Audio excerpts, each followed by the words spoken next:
अस्सलाम वालेकुम जी। हाजिर है नए वीडियो के साथ। इसमें हमारे पास सेकंड पार्ट है एजुकेशनल रिसर्च का।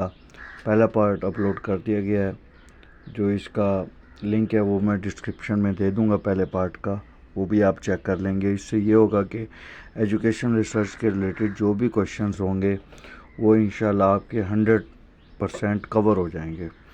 और ये एमसीक्यू जो लिए जाते हैं ये थ्योरी बुक से लिए जाते हैं, सिर्फ डिक्टो कॉपी नहीं किए जाते। ये थ्योरी बुक से जो अहम सवाल हैं जो बार बार रिपीट हुए हैं टॉपिक वाइज वो लिए जाते हैं। टॉपिक है आज हमारे पास एजुकेशन रिसर्च और इसका है पार्ट टू। पहला पार्ट में हमने इसका इंट्रोडक्शन वगैरह एग्जांपल सारी अपने किए हैं। और इसमें 31 एमसीक्यूज है। That is provisional temporary guess and the suppositions of power the research. ये हमारे पास ऑप्शन सी आएगा, हाइपोथेसिस। हाइपोथेसिस एक ये टेम्परेरी गैस होता है।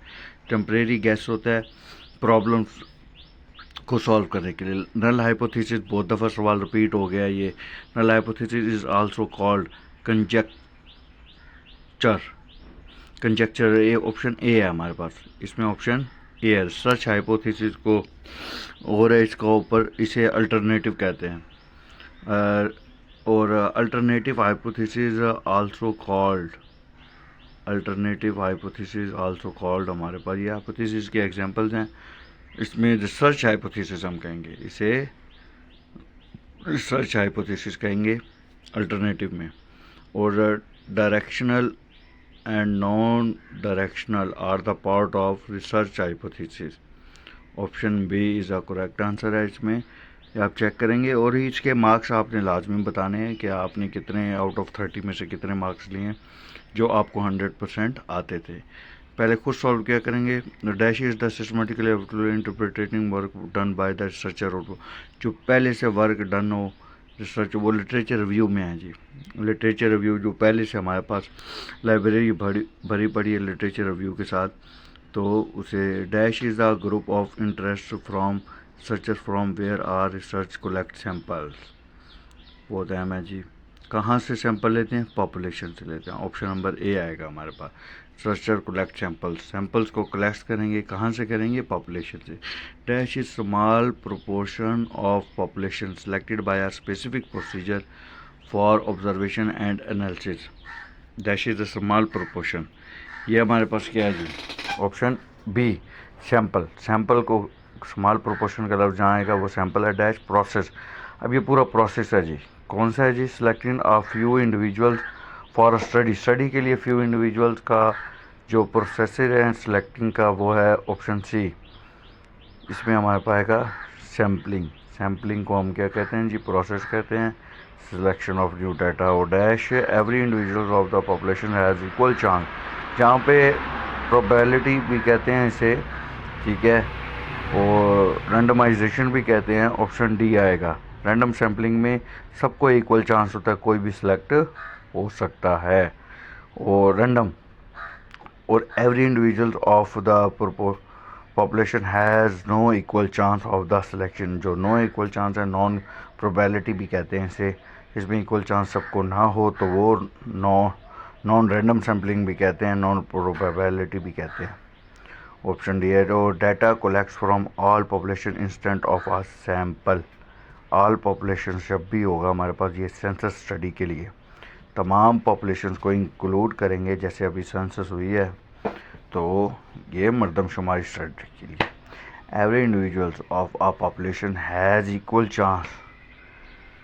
सेकेंड ऑफ द ये रिपीटेड है, ऐसी समझ लें रिपीटेड है। ये है सिंपल रैंडम सैम्पलिंग में हमारे पास इक्वल चांसेस होते हैं। In which the equals are the selected from the list by taking every ninth. अब हम कहेंगे every ninth, every tenth, every 5 samples taken by a list, तो then that is option B systematic.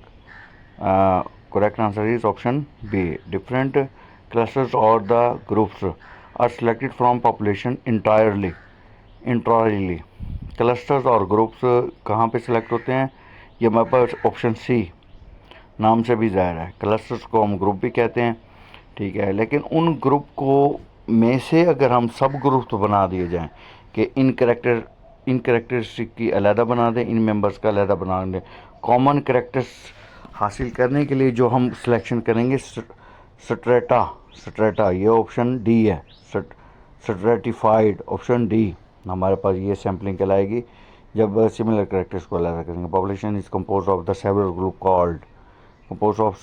Group called is a proportional, यानी कि बहुत सारे groups को हम कंपोज कर लेते हैं, मुख्तलिफ ग्रुप्स को, ज़्यादा ग्रुप्स को, तो प्रोपोर्शनल कहलाता है। उसके बाद sample is selected which is easily accessible और available to research like customer at single. एक मॉल में जाते हैं और इंटरव्यू लेना शुरू करते हैं और सैंपल इकट्ठा करने लग जाते हैं, तो ऐसी सैम्पलिंग को हम कन्वीनियंट सैम्पलिंग भी कहते हैं, जो इजी टू वर्क होता है, इजी टू सर्च होता है, इजी टू कलेक्ट होता है।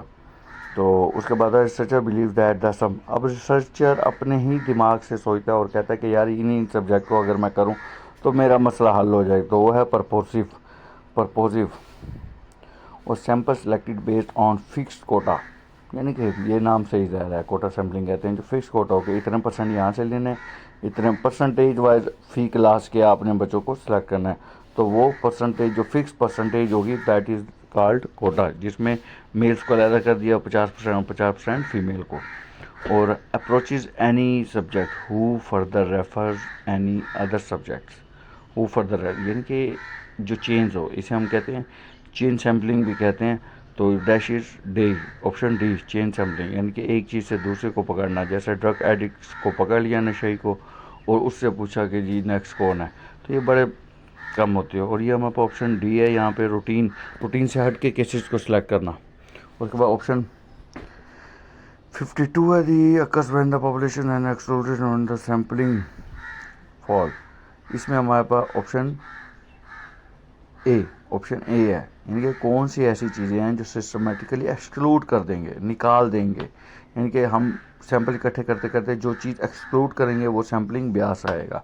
और the degree to the similar, ये तो नाम है, होमोजेनियस भी कहते हैं, होमोजेनिटी भी कहते हैं, जो एक जैसे सैंपल्स हों, सिमिलर एक्टिविटीज़ रख दो, द डिग्री ऑफ सिमिलैरिटी। और द डिग्री ऑफ डिससिमिलैरिटी में हमारे पास क्या आएगा जी, ये हमारे पास हेट्रोजेनिटी आएगा, हेट्रोजेनिटी ऑप्शन नंबर डी आएगा। ये याद करेंगे, कोई मिस्टेक हो तो लाजमी आप बताएंगे और सजेशन भी देंगे नेक्स्ट सब्जेक्ट। ये बुक इंशाल्लाह 3-4 दिन में 5 दिन में कंप्लीट हो जाएगी, ये कंप्लीट चैप्टर्स हो जाएंगे। तो नेक्स्ट हम साइकोलॉजी, एजुकेशन साइकोलॉजी करेंगे। That is the method of the determine the statistical relationship between dependent variable and one और more independent variable, one and more independent variable. तो ऑप्शन ए आएगा हमारे पास रिग्रेशन। नॉयर NO, यानी कि nominal, ordinal, interval और ratio scales introduce by, यानी कि ये जो 4 स्केल हैं इनकी शॉर्ट फॉर्म लिखी है, ये किसने की थी, ऑप्शन सी स्टैनले स्मिथ ने स्केल्स दिए थे और रिसेंटली हैं 1946 में दिए थे। लीस्ट प्रिसाइज स्केल इस सबसे जो लीस्ट है वह है option A is a nominal. और dash scale represents time and temperature, represent time और टेम्परेचर कहाँ पे है, वैसे तो रेशो में तो हर चीज़ होती है कैटेगराइज, लेकिन अगर ये ऑप्शन तो ऑप्शन हमारे पास ये आएगा इंटरवल में हमारे पास टाइम और ये है, कैटेगरीज भी होते हैं, रैंक्स भी होते हैं, वो होते हैं रेशो में।